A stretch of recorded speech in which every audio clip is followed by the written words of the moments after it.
The hotel clerk checked the reservation twice. Then she checked it a third time. The smile she'd greeted me with slowly disappeared.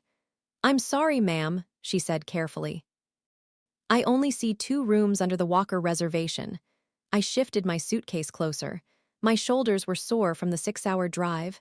"That can't be right." She turned the monitor slightly toward me. Room 518, David and Karen Walker. Room 520, Ryan Walker, my father, my mother, my younger brother. And nowhere on the screen was my name. For a few seconds, I simply stared. Not because I didn't understand what I was seeing, because I understood it immediately. The problem was that I didn't want to believe it. "What room am I in?" I finally asked. The clerk looked uncomfortable. "There isn't one assigned to you," I laughed, not because it was funny. Because sometimes your brain refuses to process embarrassment until it disguises itself as disbelief. "There has to be a mistake." She shook her head. "The reservation was confirmed 3 times over the last month." 3 times. That detail landed harder than anything else. Not booked once. Not forgotten at the last minute. Reviewed, confirmed. 3 separate times, and still no room. I stepped away from the counter and called my mother. She answered on the 3rd ring. I could hear laughter behind her, the sound of dishes. My brother talking loudly. The vacation had apparently started without me. "Mom." "Hi, sweetheart. There isn't a room booked for me." Silence, not shocked silence, not confused silence. Just a pause, the kind of pause people make when they already know the answer. "Oh," that's all she said. Oh, no apology, no panic, no concern, just one small word. I looked through the lobby windows toward the mountains outside. The resort sat high above the valley. Golden October leaves covered the hills. Families wandered through the courtyard carrying shopping bags and coffee cups. Everyone looked happy. Everyone looked like they belonged. Meanwhile, I was standing 300 miles from home with nowhere to sleep. "What do you mean, oh?" I asked. My mother sighed. "Your father handled the reservations. Then tell Dad to fix it." Another pause. "Honey, the hotel is probably full." Probably, not definitely, not let me check, not we'll figure it out, probably. I felt something cold settle inside my chest. Not anger, recognition, because this wasn't the first time something like this had happened. It was simply the first time it had happened in front of strangers. My name is Olivia Walker. I'm 32 years old. I live in Denver. I work as a senior operations manager for a logistics company. I bought my own condo 5 years ago. I paid off my student loans before I turned 30. I've built a life I'm proud of. But inside my family, none of those things seem to matter. Because my younger brother Ryan was always the priority. Always. Some families don't have favorites. Mine did. They just preferred pretending they didn't. Ryan was 30, 2 years younger than me. And somehow still treated like a teenager who needed constant supervision. Every mistake became an excuse. Every failure became someone else's fault.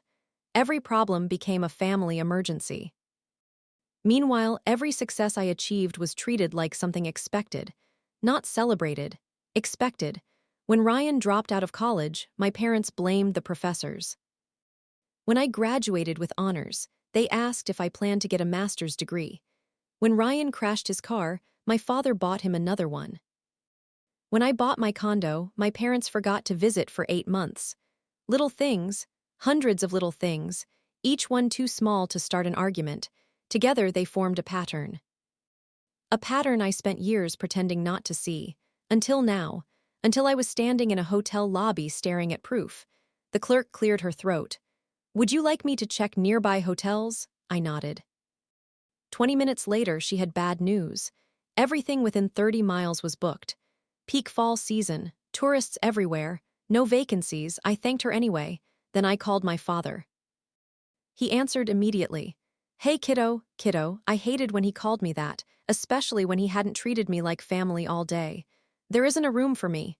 Oh, the exact same response. Like they'd rehearsed it. "We thought you might share with Ryan." I blinked. "What?" "Well, he's got 2 beds." For a moment, I couldn't speak, not because I was angry. Because I was trying to understand how a man could say something so ridiculous with complete confidence. Ryan was 30 years old. He'd brought his girlfriend, a woman I barely knew. And apparently my father expected me to share a room with them. You're serious? It's only 3 nights. 3 nights. 3 nights squeezed into a room that wasn't mine. 3 nights of being reminded exactly where I ranked. 3 nights of pretending everything was normal. I looked around the lobby. The answer became clear. I wasn't staying. Not because I was dramatic, not because I wanted attention, because self-respect eventually becomes more important than family tradition. I'm leaving, my father sighed heavily. There you go. There I go what? Making everything difficult. I almost laughed, because that sentence perfectly summarized my role in the family. When I accepted poor treatment, I was mature. When I objected to poor treatment, I was difficult. The rules never changed. Only the excuses. I hung up before he could say anything else. Then I picked up my suitcase and walked toward the exit. The mountain air hit my face immediately. Cool, sharp, clean, nothing like the feeling inside my chest.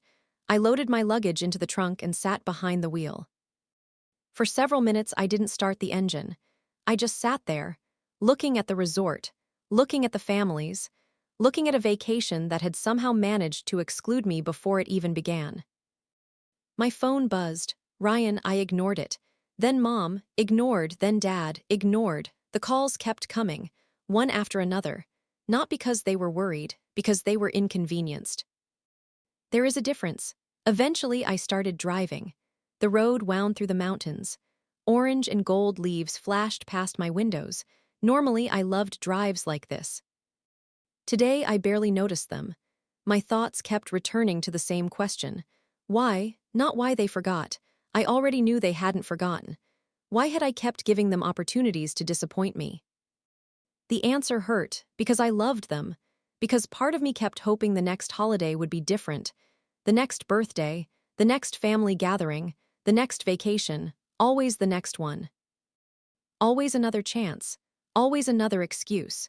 2 hours later, I found a small inn near a lake outside town. Nothing fancy.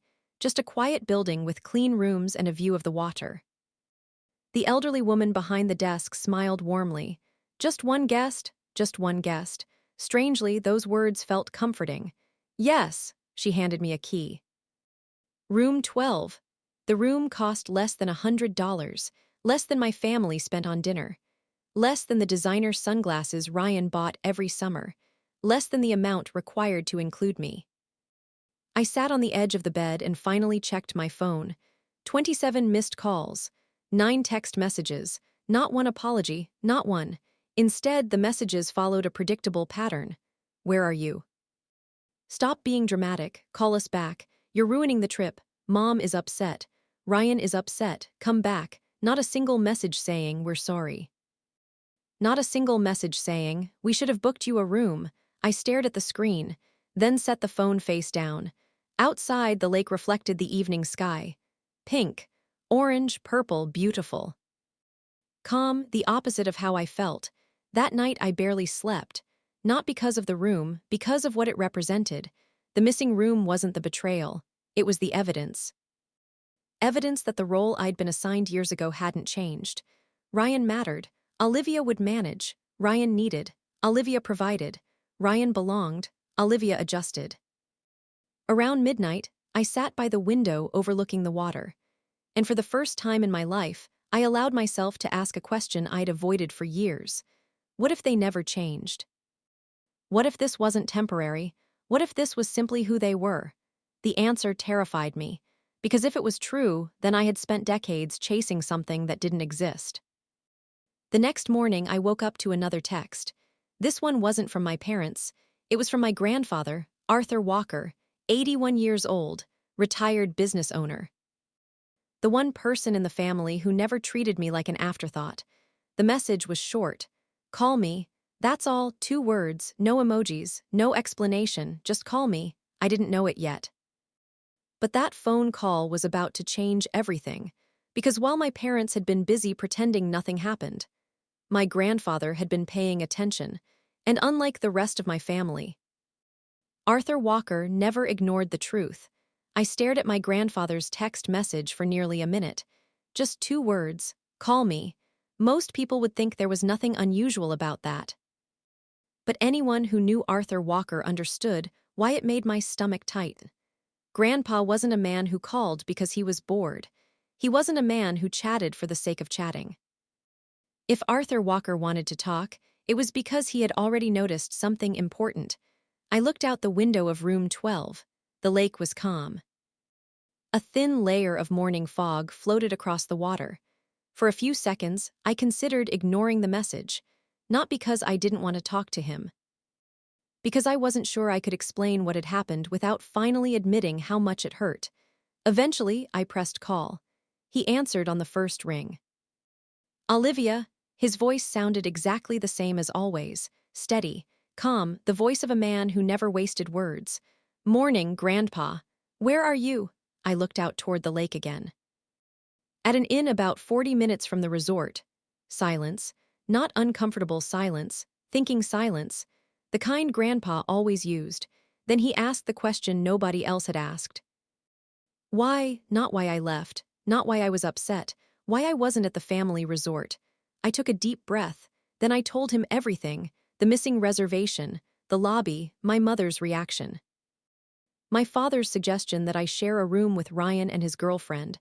The phone calls, the texts, every detail. I didn't exaggerate, I didn't dramatize, I simply gave him the facts. Because Grandpa respected facts.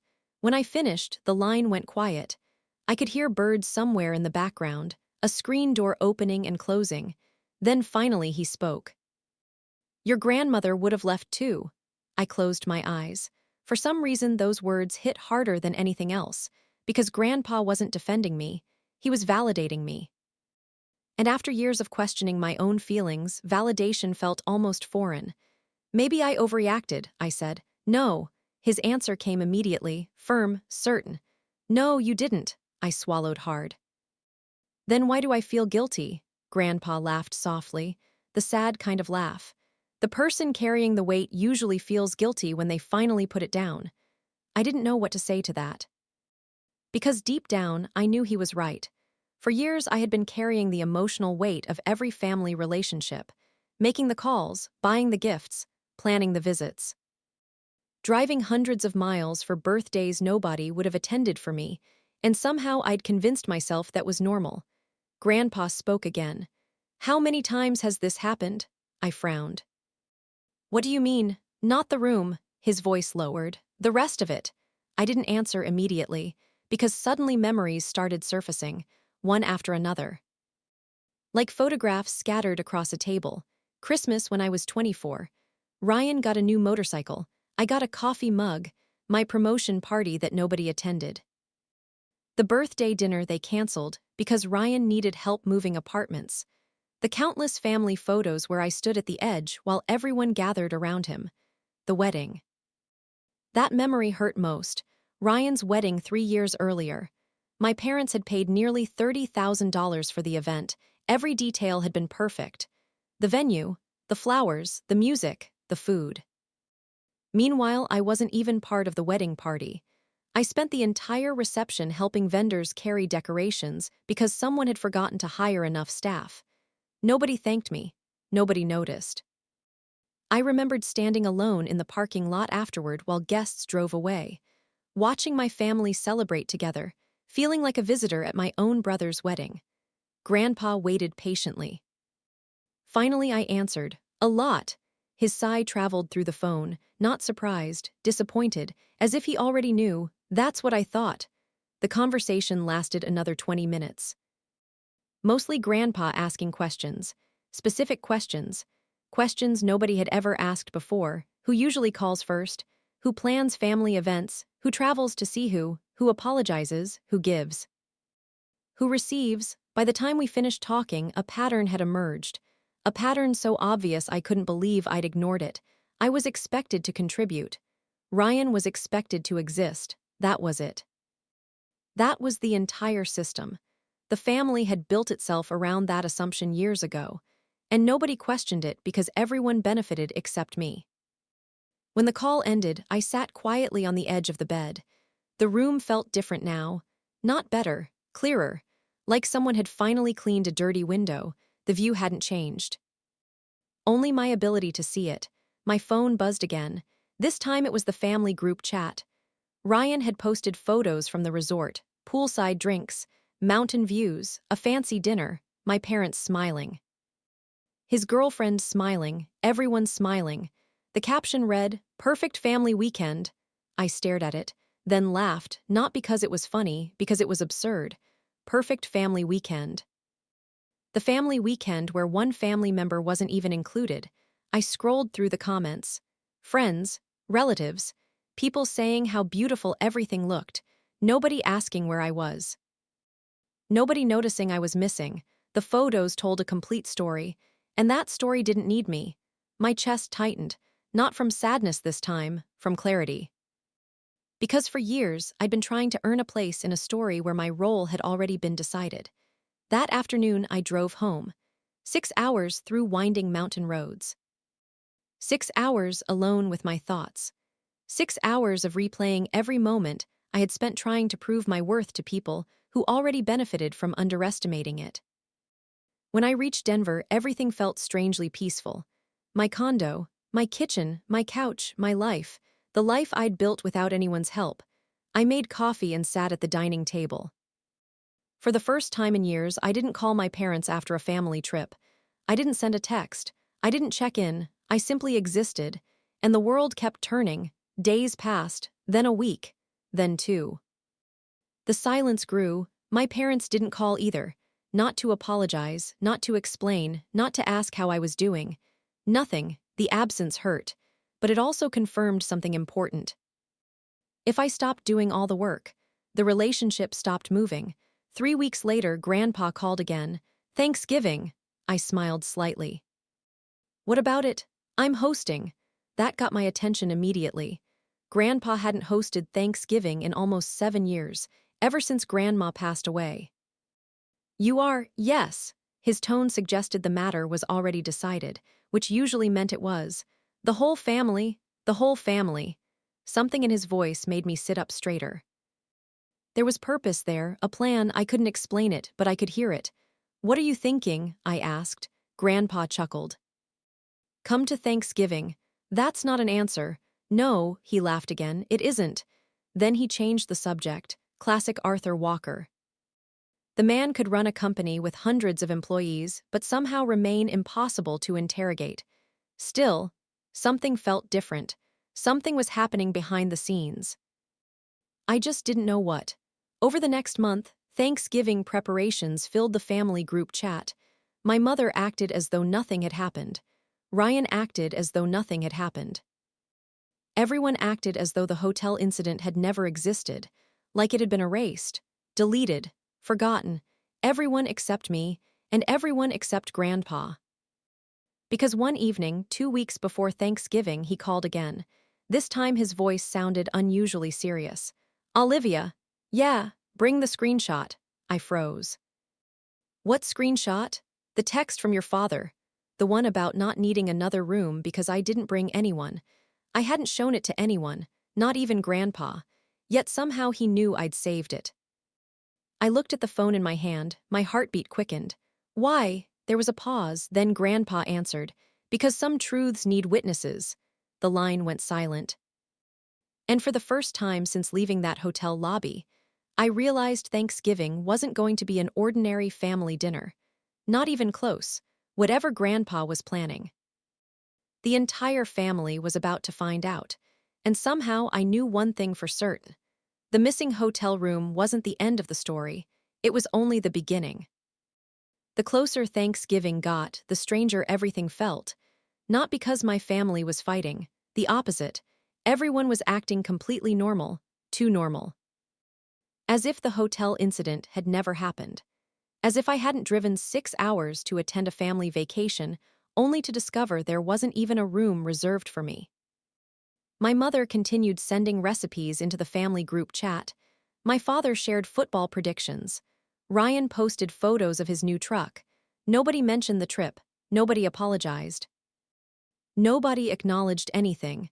It was like watching people carefully step around a crack in the floor while pretending it wasn't there. At first, I found it frustrating. Then I found it revealing. Because silence can tell you things words never will. Their silence told me they knew. They knew what happened. They knew it was wrong. They simply hoped enough time would pass for everyone to forget. Unfortunately for them, Arthur Walker never forgot anything, especially when family was involved. About 10 days before Thanksgiving, Grandpa called again. I was finishing work when his name appeared on my screen. I answered immediately. "Hi, Grandpa. Got a minute?" "Of course." He was quiet for a second. Then he asked a question I wasn't expecting. "How often do you visit your parents?" I frowned. "What? Just answer." I leaned back in my chair. "I don't know." 6 or 7 times a year. "And how often do they visit you?" I opened my mouth, then stopped, because suddenly I realized I didn't know. Not exactly. Maybe twice, maybe 3 times. Sometimes less. Grandpa hummed softly. "What about birthdays? What about them? Who usually organizes them?" I laughed. The answer was obvious. "I do, and Christmas gifts. I buy them. Family dinners. I plan most of them." Another pause. Then Grandpa said something that stayed with me. "Interesting." That single word carried more weight than an entire speech, because he wasn't gathering information anymore. He was confirming a theory. The conversation ended shortly afterward. But the uneasy feeling remained. Grandpa was building something, piece by piece, fact by fact. And for the first time in my life, someone was actually examining the family dynamic instead of ignoring it. A few days later, something unexpected happened. I received a call from my cousin Emma. We weren't particularly close. We saw each other during holidays and family events. That was about it, which made her call unusual. "Hey," she said. "Hey." There was a brief hesitation. Then she asked, "Can I ask you something?" "Sure." "Were you really left without a room on the family trip?" My stomach tightened. "Who told you that?" "Grandpa." That answer surprised me. Arthur Walker wasn't the type to gossip, not even close. "Why would Grandpa tell you?" Emma sighed. "Because he asked me a question." "What question?" She hesitated, then finally answered. "He asked whether I'd ever noticed how differently your parents treat you and Ryan." I stared at the wall. Suddenly everything started making sense. Grandpa wasn't investigating. At least not anymore. He was interviewing witnesses. Emma continued. "I always thought it was in my head." "What?" "The favoritism." The word hung between us. Favoritism. The thing nobody ever said out loud. The thing everyone pretended not to see. The thing I spent years convincing myself wasn't real. "You noticed?" I asked quietly. Emma laughed. "Olivia." Everyone noticed. Those words hit me harder than I expected. Everyone noticed. Not just Grandpa, not just me. Everyone, my cousins, my aunts, my uncles, the entire family. The realization was almost painful, because it meant I hadn't imagined anything. It also meant people had seen it happening for years. Emma's voice softened. "You know what everyone says?"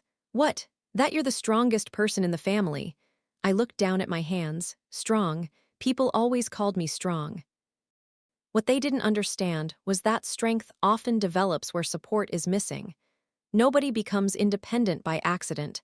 You become independent because you learn nobody is coming. After hanging up, I sat quietly for a long time, thinking, remembering, processing. Then another memory surfaced, one I'd almost forgotten. 5 years earlier, my grandmother's funeral. The entire family had gathered afterward at Grandpa's house. Everyone was grieving. Everyone was exhausted. At one point, Grandpa needed help carrying boxes into the garage. I volunteered immediately. So did Ryan. But after lifting one box, Ryan disappeared. I spent nearly 3 hours helping Grandpa organize everything.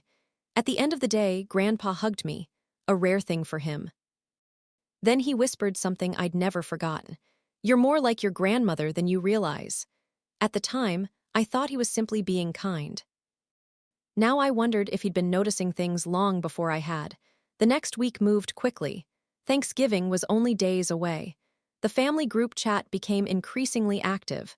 Plans, recipes, arrival times, desserts, everything looked normal on the surface. Yet beneath it, tension quietly grew. At least for me, because every conversation felt artificial, like actors reading from a script. Nobody addressed the truth. Nobody acknowledged the damage. Everyone simply continued pretending. Then 3 nights before Thanksgiving, my father called. The first direct conversation we'd had since the vacation. I almost didn't answer. Almost, but curiosity won. Hello. Hey, kiddo, that nickname again. I closed my eyes. What do you need, Dad? A brief pause, then he laughed awkwardly. I don't need anything. Okay, more silence. Finally he spoke. You coming Thursday? There it was. The real reason for the call, not concern, attendance confirmation. Grandpa invited me. Good, I waited. Part of me expected an apology, a small one, anyone.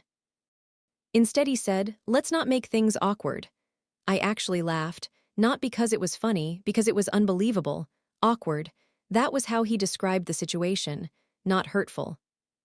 Not unfair, awkward, like the problem wasn't what happened, the problem was people talking about it. I'll see you Thursday, Dad. Then I hung up. For the first time in my life, I wasn't interested in protecting anyone's comfort, especially when it had always come at my expense. Thanksgiving morning arrived cold and gray. The sky was covered in clouds, the kind of day that felt heavy before it even began. I packed an overnight bag and started the drive to Grandpa's house.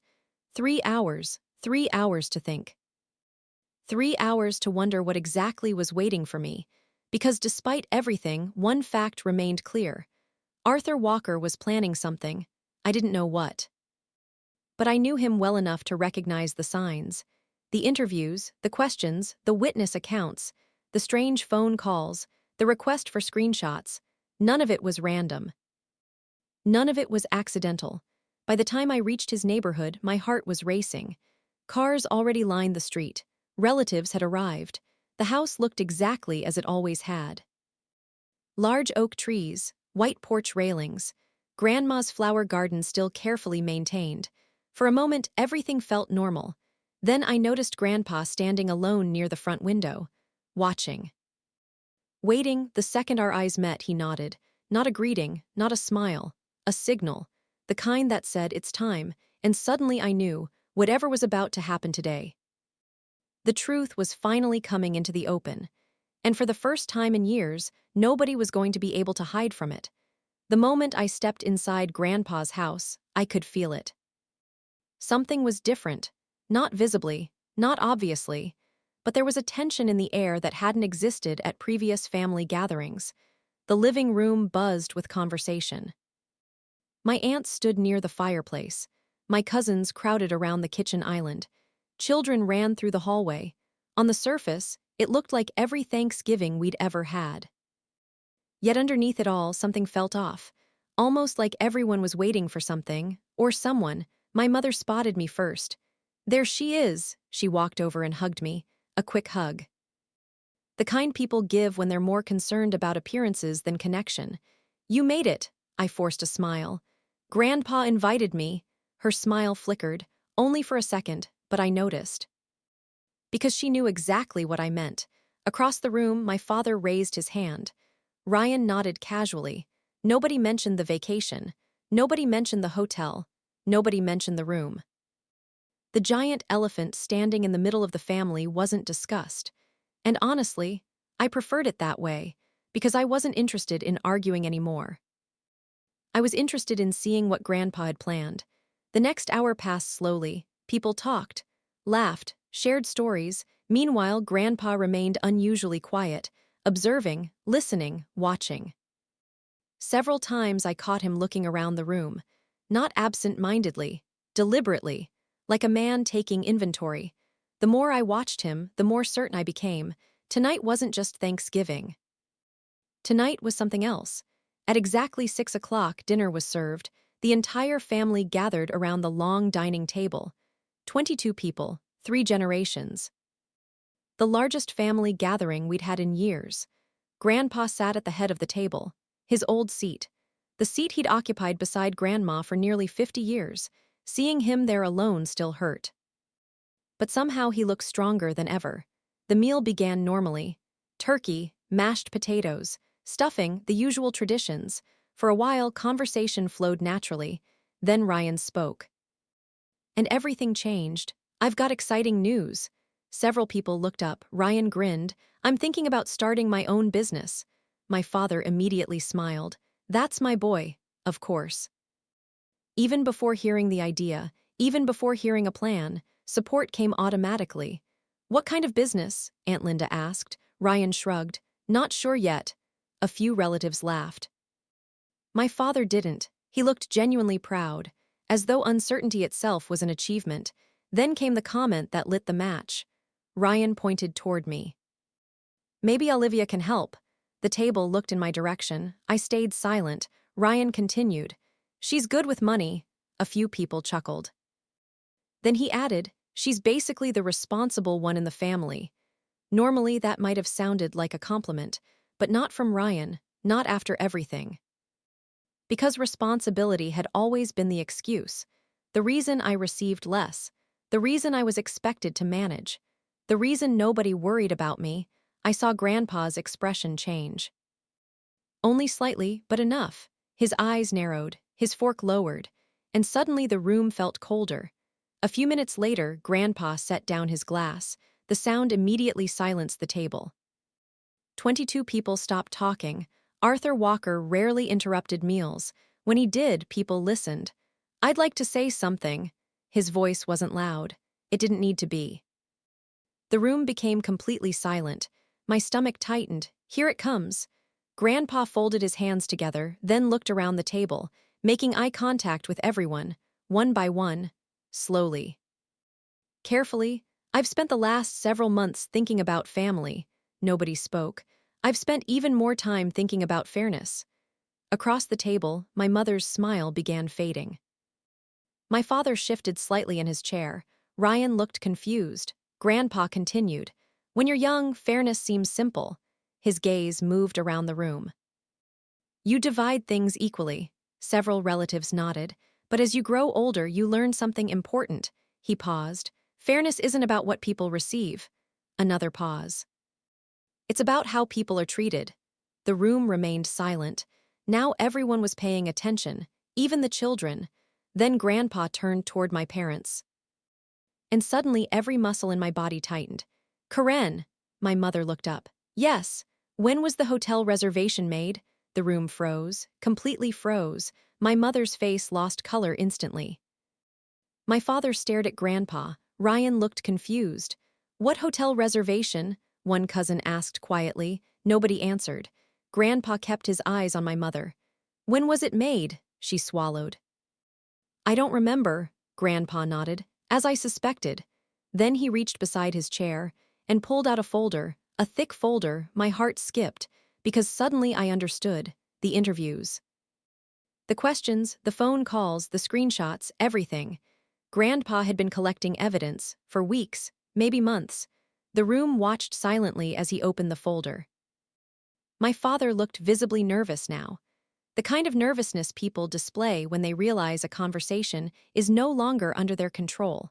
Grandpa removed several printed pages. Then calmly placed them on the table. The reservation was confirmed 3 separate times. Nobody moved. Nobody spoke. My mother's hands began shaking. My father stared at the papers. Ryan looked between them, confused. Then Grandpa said the sentence that changed everything. 3 opportunities to notice Olivia wasn't included. The room exploded with silence. Not ordinary silence. Shock. The kind of silence that physically fills a space. Every relative suddenly understood. Every cousin, every aunt, every uncle, the entire room. What? Aunt Linda whispered. Grandpa's voice remained steady. Olivia arrived at the resort and discovered everyone had rooms except her. Gasps spread around the table. I looked down. Not because I was ashamed, because hearing it spoken aloud still hurt. Grandpa continued. There was no mistake. My mother's eyes widened. Arthur, no, his voice cut through the room. Not angry, firm, final. For the first time in my life, I saw my mother fall completely silent. Then Grandpa lifted another sheet of paper, a screenshot, my screenshot, the text message. The one my father sent. The one telling me I didn't need my own room because I wasn't bringing anyone. Grandpa read it aloud, word for word, every excuse, every careless sentence, every attempt to justify excluding me. When he finished, the room looked stunned. My father stared at the table. Ryan looked horrified. My mother seemed unable to speak. And then something unexpected happened. My cousin Emma spoke first. I knew it. Everyone looked at her. She shook her head slowly. I knew something wasn't right. Another cousin nodded. So did I, then Aunt Linda. Honestly, I noticed it years ago. One after another, voices emerged, not accusations, observations, memories, stories, moments, examples, years of favoritism. Years of different standards, years of unequal treatment, and suddenly my parents realized something devastating. People had noticed. Everyone had noticed. The secret they'd spent years pretending didn't exist wasn't a secret at all. Grandpa waited patiently until the room grew quiet again. Then he closed the folder, slowly, carefully, deliberately, and looked directly at my father, then my mother, then Ryan. His expression was calm, but what he said next would leave the entire family speechless and change all of our lives forever. The dining room was completely silent. No one touched their food. No one spoke. 22 people sat frozen around the table as Grandpa looked from one face to another. My father stared at the table. My mother's eyes were red. Ryan looked like he had just realized he was hearing a completely different version of his life, and for the first time I could remember. Nobody was looking at me like I was overreacting. Nobody was telling me to let it go. Nobody was asking me to keep the peace, because the truth was finally sitting in the middle of the table. And nobody could pretend not to see it anymore. Grandpa slowly folded his hands, then he spoke. I have spent 81 years learning about people. His voice remained calm, steady, controlled. The room listened. I've learned that mistakes happen. He paused. I've made many of them myself. Nobody moved. But I've also learned the difference between a mistake and a pattern. The word pattern seemed to echo through the room, because everyone knew exactly what he meant. The hotel room wasn't the issue. The hotel room was proof of something much larger, something that had existed for years. Grandpa looked directly at my parents. The room wasn't what disappointed me. My mother's eyes filled with tears. The response did. No one spoke. When Olivia called, his gaze shifted toward my father. Your first instinct wasn't concern, then toward my mother. It wasn't responsibility, then back toward both of them. It was justification. My father finally looked up. Dad, Grandpa raised one hand. Immediately my father stopped talking. The room remained silent. I am not interested in excuses tonight. For the first time in my life, I saw my father look like a child being corrected. Not because Grandpa was yelling, because he wasn't. He was simply telling the truth, and sometimes truth is louder than anger. Grandpa turned toward Ryan. My brother straightened slightly. You, Ryan swallowed. Yes, Grandpa, you are not responsible for being favored.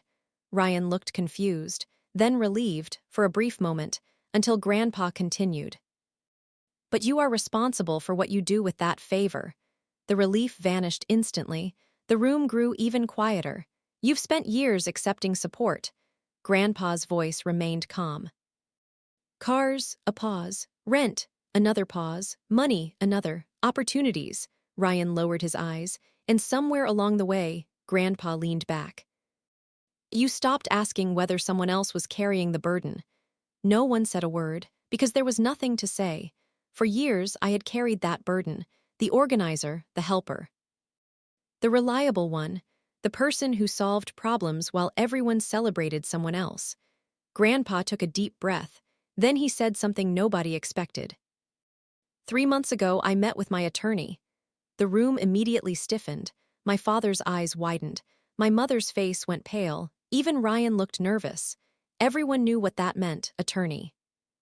Estate, inheritance, Grandpa continued. I reviewed my will.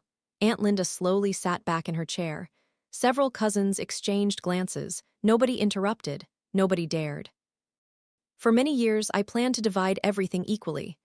My chest tightened. I hadn't even known what was in Grandpa's will. I never asked. I never cared. but suddenly I understood where this was going. Then Grandpa delivered the sentence that changed everything. "I have changed my mind." The room froze, completely froze. My father's face lost color.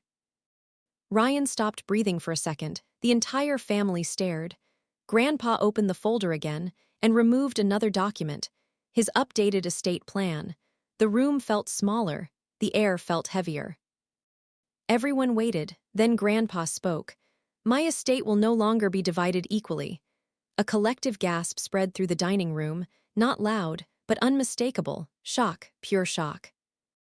My mother looked horrified. My father seemed unable to speak. Ryan stared at Grandpa, speechless. Grandpa continued. "Because equality without accountability isn't fairness." The room remained silent. For years, one member of this family consistently gave more than she received. I felt my heart pounding. Every relative already knew who he meant. One member showed up. He looked at me, again and again. My eyes immediately filled with tears. One member sacrificed. Another pause. One member carried responsibilities nobody acknowledged. His voice softened. And one member remained kind despite every reason not to. I couldn't look at him anymore. Because after years of feeling invisible, being seen felt overwhelming. Then Grandpa said it, the sentence that would become family history. "The majority of my personal assets will be placed in a trust benefiting Olivia." The room exploded, not with shouting, with disbelief, pure disbelief. Ryan looked stunned. My father looked shattered. My mother covered her mouth. Several cousins stared at me, others stared at Grandpa. Nobody had expected this, least of all me. I immediately shook my head. "Grandpa," he smiled gently. "No," my voice trembled. "I don't want, that's exactly why." The room went silent again. Grandpa's eyes softened. "You never asked." I couldn't stop the tears now. They streamed down my face. Years of hurt, years of disappointment, years of trying to earn a place that should have been mine all along. All of it suddenly surfaced at once. Grandpa continued. "The trust isn't a reward." Everyone listened carefully. "It's recognition." Recognition, one simple word. Yet somehow it meant more than money ever could. Because this was never about inheritance, never about assets, never about financial gain. It was about acknowledgement. About someone finally standing up and saying, "I see what happened. I see what you've carried. I see your value." And that mattered more than anything. The dinner ended shortly afterward. People spoke quietly. Small conversations, awkward conversations, honest conversations. For the first time in years, nobody pretended everything was perfect. And somehow that felt healthier than all the fake harmony we'd maintained before. Later that evening, as relatives prepared to leave, my parents approached me, together, for once, not separately. Not through a text, not through an excuse. Together, my father spoke first. His voice sounded different, smaller somehow. "We failed you." I looked at him, really looked at him. And for the first time, I believed he understood.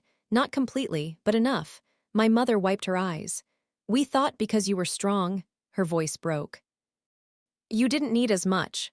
I nodded slowly, because that had always been the misunderstanding. Strong people need love too. Independent people need support too. Reliable people need appreciation too. Strength doesn't eliminate needs. It only hides them better. For several seconds, nobody spoke. Then my mother whispered something I had waited years to hear. "I'm sorry." Not an excuse, not a justification, not a defense. An apology, simple, honest, real, and strangely, that was enough. Not enough to erase the past, not enough to undo the hurt. But enough to begin. Over the next year, things changed. Not overnight. Real change never happens overnight, but slowly, consistently, my parents started calling, actually calling. Not because they needed something, because they wanted to talk. Ryan got a job he kept. For the first time in his life, he learned independence. Family gatherings became different, healthier. More balanced, more honest, and for the first time ever, I stopped chasing approval, because I no longer needed it. 16 months later, Grandpa passed away peacefully in his sleep. The entire family gathered once more, just like we had on Thanksgiving.